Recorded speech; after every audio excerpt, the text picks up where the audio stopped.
The Lord be with you. And with your spirit. A reading from the Holy Gospel according to Matthew. Glory to you, O Lord.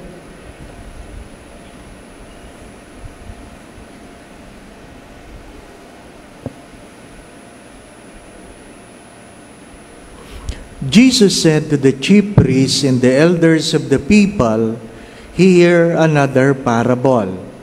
There was a landowner who planted a vineyard, put a hedge around it, dug a winepress in it, and built a tower.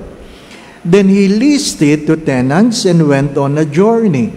When vintage time drew near, he sent his servants to the tenants to obtain his produce. But the tenants seized the servants, and one day beat, another day killed, and a third day stoned.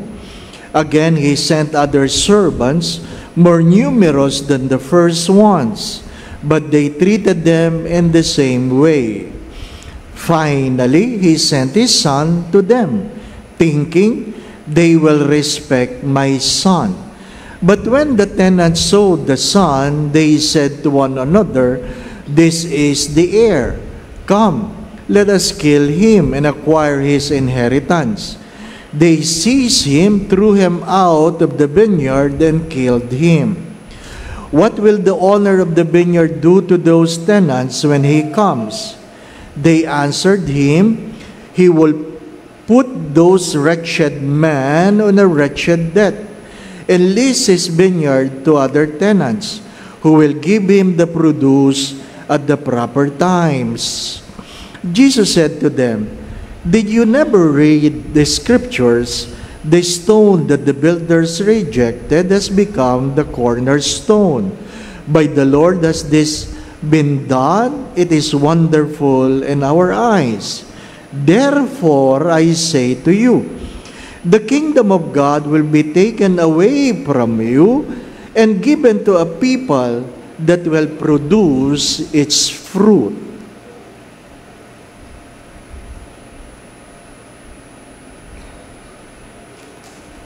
The Gospel of the Lord. Praise to you, Lord Jesus Christ.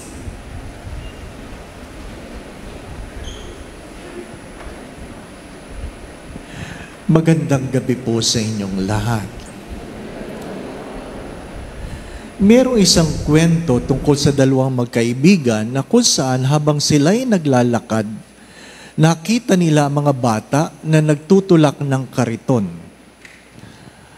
At sabi ng magkaibigan, tulungan natin ang mga bata habang nagtutulak ng kariton. Kaya, tinulak nila ang kariton. At yung mga bata, napansin nila na may katulong na sila na nagtutulak ng kariton, maya-maya, binitawan nila ang kariton. Nagsimula ang mga batang maglaro. At naiwang magtulak ng kariton, yung magkaibigan. Maya-maya, sabi ng kaibigan, tayo na, iwanan na natin ang kariton. At sabi ng kaibigan sa kanyang kaibigan, bakit natin iiwanan? Ang sagot ng kaibigan sa kanyang kaibigan, dumating tayo para tulungan silang magtulak. Hindi tayo dumating para kunin sa kanila ang responsibilidad na itulak ang sarili nilang kariton. Mga minamahal na mga kapatid, kung inyong naintindihang mabuti ang kwento, kailangan niyong maintindihan na dumating ang Diyos para tulungan tayo. Hindi para akuin ang ating responsibilidad.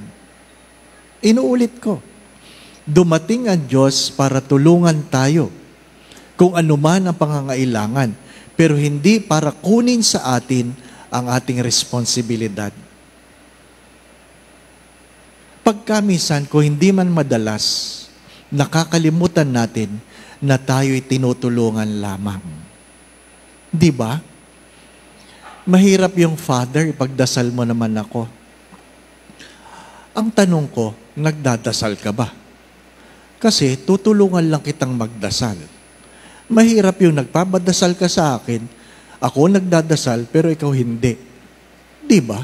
Tama ba naman yun? Hindi.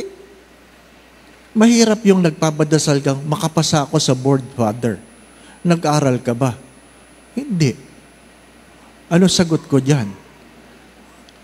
Buhusan man kita ng holy water, di ka papasa. Bakit? Sapagkat kung hindi ka magsusumikap, hindi mo makukuha ang biyaya. Ano sabi ni Santo Tomas ng Aquinas? Grace builds in nature. Ang biyaya ay namumukadkad sa ating mga pagkatao. Inuulit ko, ang biyaya ay namumukadkad sa ating mga pagkatao. Ibig sabihin, ang paglago ng biyaya ay dahil tinulungan natin ang ating mga sarili. Hindi natin inaasa sa Diyos. Ano sabi ni San Ignacio ng Loyola? You pray as if everything depend on God. But when you work as if everything depend on you. Magtrabaho ka na kung saan ang inaasahan ay ikaw lang. Mga minamahal na mga kapatid, ano ang meron sa mga pagbasa? Ang unang pagbasa ay tungkol sa ubas, na kung saan pinili ng may-ari nang itatanim niya ay maayos na ubas. Pero, ang malungkot na kwento, ligaw na ubas ang tumubo. Kaya nga, sayang lang. Pati ang nagtanim, hiningi sa langit na hari nawa, magsarang langit at hindi ka na patakan ng ulan. Anong meron sa Ebanghelyo? Ginamit ni Jesus ang pananalita ni Isaiah. Pero, ang pinagkaiba ng unang pagbasa sa Ebanghelyo, kung napansin ninyo, ang unang pagbasa ay tungkol sa ubas, ang Ebanghelyo ay tungkol sa katiwala. Tungkol sa katiwala. Pinagkatiwalaan ka lang. Ang mahirap doon, pinagkatiwalaan ka lang, inangkin mo. Diba? Inuulit ko, pinagkatiwalaan ka lang, inangkin mo. Wala kang karapatan. Wala kang karapatan. Pinagkatiwala lang sa iyo yan. Ibig sabihin, inintriga na may pagtitiwala. Alam naman po natin ito. Pag sinira mo ang tiwala, mas mahirap na itong kunin sa susunod. Parang respeto yan. Ano ibig ko sabihin? You can never tell people, respect me. Why? Because respect has to be earned. Inuulit ko, respect has to be earned. Wala kang pwedeng sabihin sa iyong kapwa, irespeto mo ako, igalang mo ako. Ang tanong mo dapat, kagalang-galang ka ba? Magtiwala ka sa akin. Nakakatakot yon. Katiwa-tiwala ka ba? Hindi po ba? Nung minsan pinag-usapan natin ang utang. Na kung saan, bakit pag nangungutang ang bait? Bakit pag sinisingil ang sungit? Di po ba? Maganda pagtuunan ng pansin yon. Pag nanghihingi, mabait. Pero pag silang hiningan ng tulong, huyo. Ano ka? Di ba? Magandang pagtuunan ng pansin ito. Ano yung mga bagay-bagay na pinagkatiwala sa iyo ng Diyos na pinabayaan mo at ngayon kinukuha na muli sa iyo ng Diyos? Masisisi mo ba yon? Hindi. Mahirap yung pinagkatiwalaan ka ng trabaho. Nagpabaya ka. Ngayon inaalis sa iyo, nagagalit ka. Mayroon bang pagkukulang ang nagbigay? Hindi. Mga minamahal na mga kapatid, binigyan ka ng kalusugan, nagpabaya ka, binanatan mo lahat ng bawal. Ngayon sasabihin mo sa Diyos, bakit ako may sakit? Sino may kasalanan? Diyos ba? Pagkain ba? Sinasabi ba ng pagkain sa harapan ng lamesa, isubo mo ako?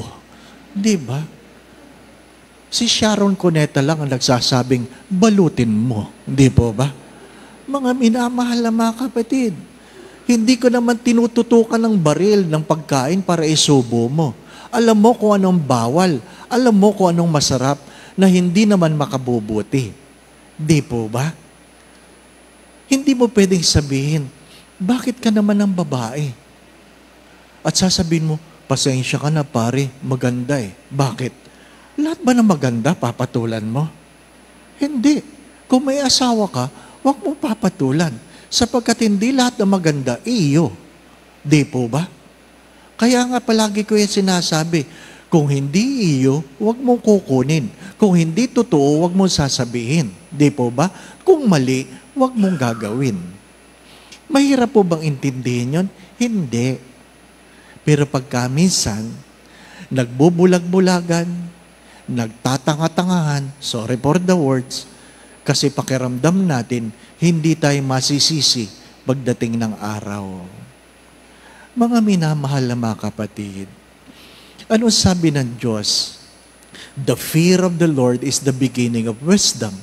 Pero sabi ni Aristotle, self-awareness is the beginning of wisdom. Dapat kilala mo ang iyong sarili. Dapat kilala mo. Kung hindi mo kinikilala ang iyong sarili, wala kang mararating. Ano simpleng pagkilala? Tinuturo sa atin yan. Alam mo dapat ang iyong strength, alam mo dapat ang iyong weaknesses, alam mo dapat ang iyong opportunities and threats. Tanggap mo, hindi ko kaya yan. Tanggap mo, kaya ko yan. Mga minamahal na mga kapatid, kaya nga pag nagkakasal ako, kaya mo ba o kakayanin mo? Mahalagang sa simula pa lamang, meron ka ng pagsusumikap na kakayanin mo. Di po ba, ano? Kakayanin mo bang maging tapat? Kakayanin ko, Father. Di ba? Hindi pwedeng, ikaw ba nangangako, lalaki, na magiging tapat sa babaeng ito? Sisikapin ko po, sira. Ano kung sisikapin mo? Mangako ka. Hindi pwedeng, I will try. Di ba? Mahirap pakasalan yung, I hope. Ano ka? Di ba? Mga minamahal na mga kapatid, kaya nga, pag kayo nagpapaaral ng anak, tatanungin mo sa anak mo, anak, kakayanin mo ba? Sapagkat hindi murang magpaaral ngayon, hindi po ba? Hello? Mahirap yung pinag-aaral ka.